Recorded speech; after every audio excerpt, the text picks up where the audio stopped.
know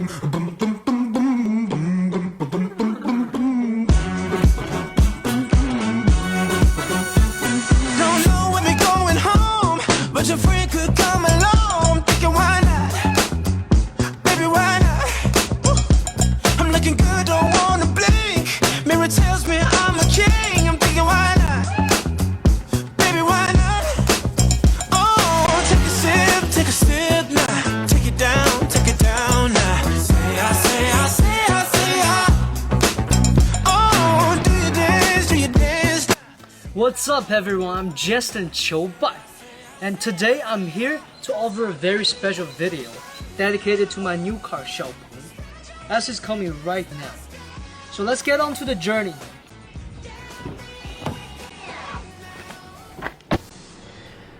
You might be wondering why I'm speaking English. I want to share this video not only to my Chinese friends as well as my North American friends. I've waited for this car for almost half a year now. And throughout the half year, there are many times that I tried to convince myself to find a replacement because I really needed cars. But I just couldn't find another car as nice, beautiful, and cost efficient as this one. So for those people who are still out there wondering if Xpeng is worth buying, I'm not here to persuade you to buy it, but I'm here to tell you exactly how I feel about this car after I've been driving for a week. So today I'm going to talk about my first and foremost impression as a user and buyer of this car. And if somehow it attracts people, I would make another video to go more in depth. But I'm sure the things that I'm going to talk about today is enough to catch your attention for at least a test drive. The front face of this car looks like a shark, a very aggressive one. Penetrating taillights. So what I want to show is that every time I enter a car, there's facial recognition on the dashboard. 中午好，求拜，记得按时吃 And when 饭。 it recognizes my face, it'll adjust my seats, my navigation, and my music preference according to my previous memories. The windshield of this car kind of looks like a space capsule to expand your sights and horizon for a greater capacity of wisdom.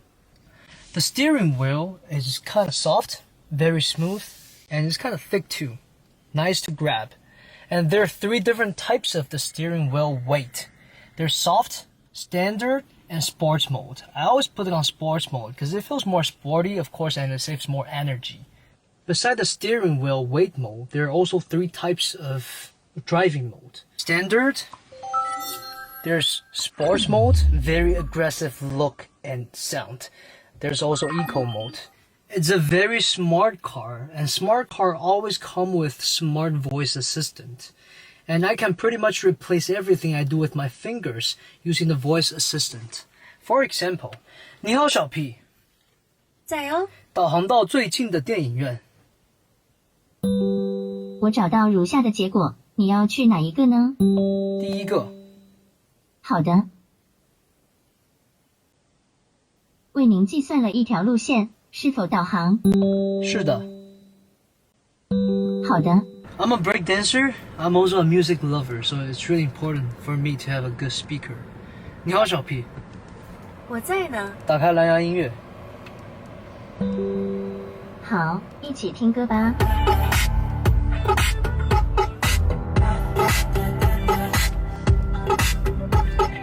So what's important is this big screen here. Central control panel is called, and it can pretty much control everything that you used to be able to control with your fingers with hardwares.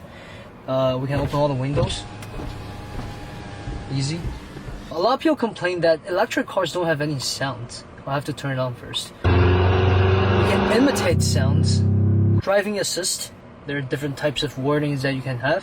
And comes to this map is extremely responsive, and it also deals with the complex traffic very well. Music, of course, you can also control different music modes. It has 360-degree camera. You can see the camera in front of you, behind you, on the left side, on the right side. You can take a picture, you can take a video. Welcome to the entertainment tab. There is TikTok, there is karaoke app. There's also these little old school games. And look at this thing. It's a sunshine cover. It's not that big, but I think it's enough. Normal sunshine cover, I think is way too big. It's elegant. That's what I'm saying. I don't think this car has a lot of advantage in terms of spacing. It's a wireless charger right here. You can put a couple of bottles here, put some small stuff like a money kind of stuff here. Here for some bottles. Small container here. So for the seats back here, there's almost 2 fists distance between the front seat and myself. There's definitely enough headroom for me. I'm 173 centimeters tall. The only problems though, for the person sitting in the middle, I don't think it would be the most comfortable spot. In terms of spacing in the trunk, it's different, but it's not too bad. Take a look here. There's an organizer to help organize the space up on here. Also, there's another layer down here. Boom. Kind of surprising, eh? We can push the seats down, like normal cars, on both sides. Alright, so there's this saying, very popular in China. A grown up S car should learn to park itself. And that's what Xpeng is doing right now.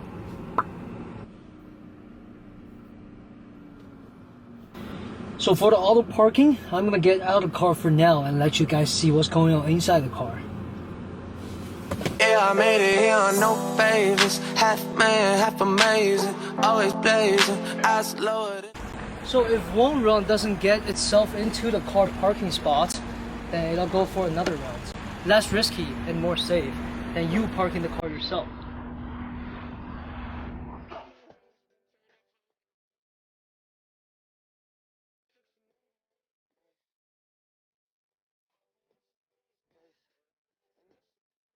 That's a keepsake.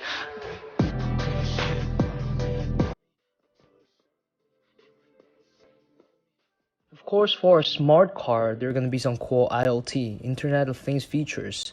You can go into Xpeng's app and you can remotely control the car. Right now, you can see the current range that I have left is 284 kilometers. You can see the status of the car. If you think the car is too hot, you can open the window. If you forget to lock the car when you left, you can also lock the car remotely. If you feel like it's too hot outside, you don't want to be heated when you get inside, you can turn on the AC beforehand. You can see the address of the car. And the best part of the Internet of Things features is that you can see the front and the back camera of the car. A lot of people have mixed up the concepts of electric cars and smart cars. I'm telling you that electric cars don't have to be smart, but this electric car is very smart because there is this software updating system called OTA, over-the-air system. Say there's a software update in the headquarters of Xpeng's server. The update will be distributed to every single Xpeng's car through the OTA system.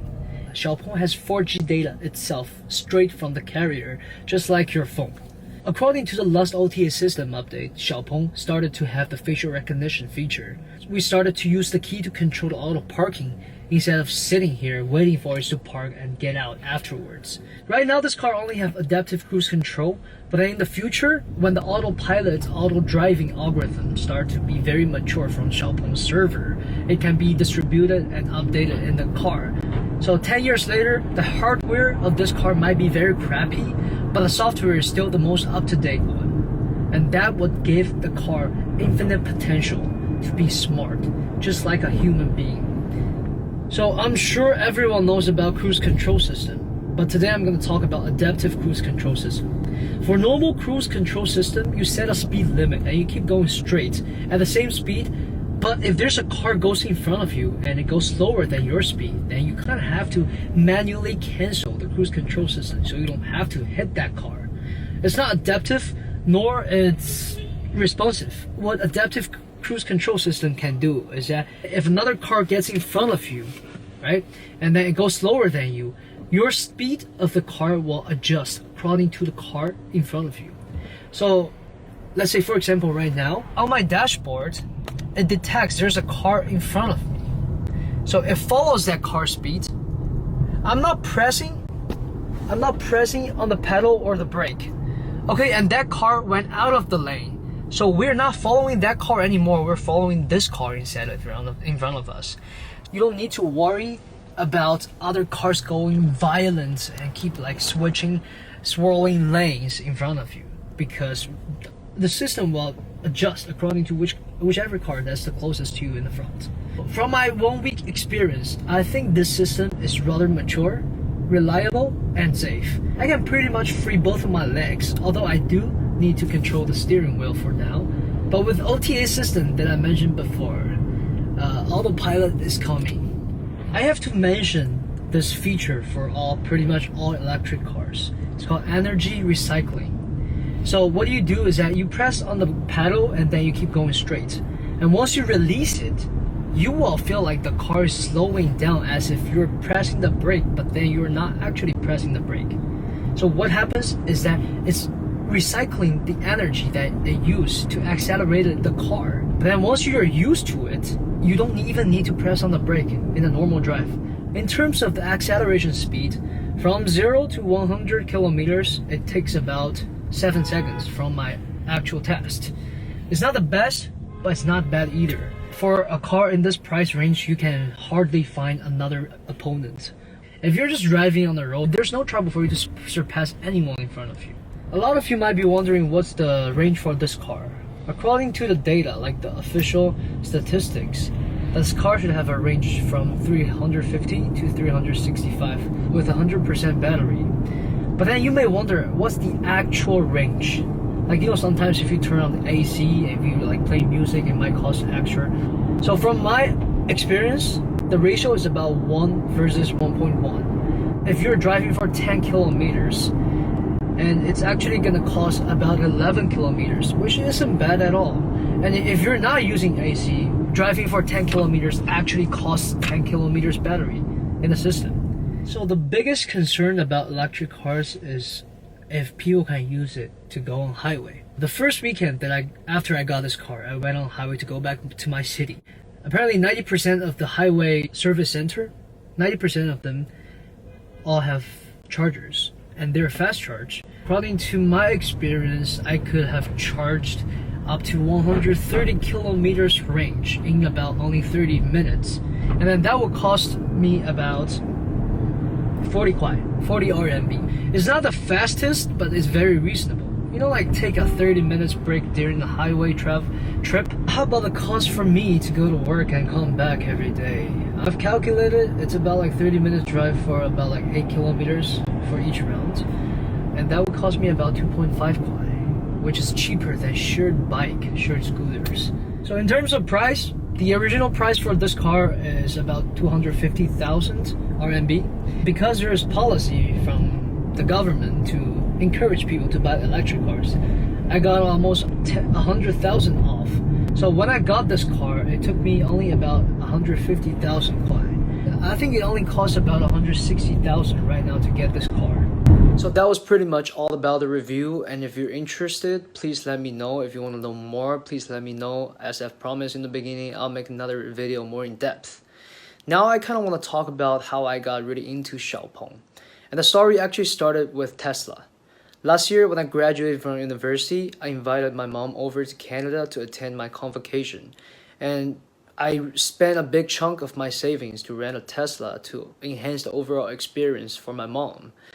That's the first time I ever got in touch with electric cars, and that's how I started to know how amazing electric cars can be.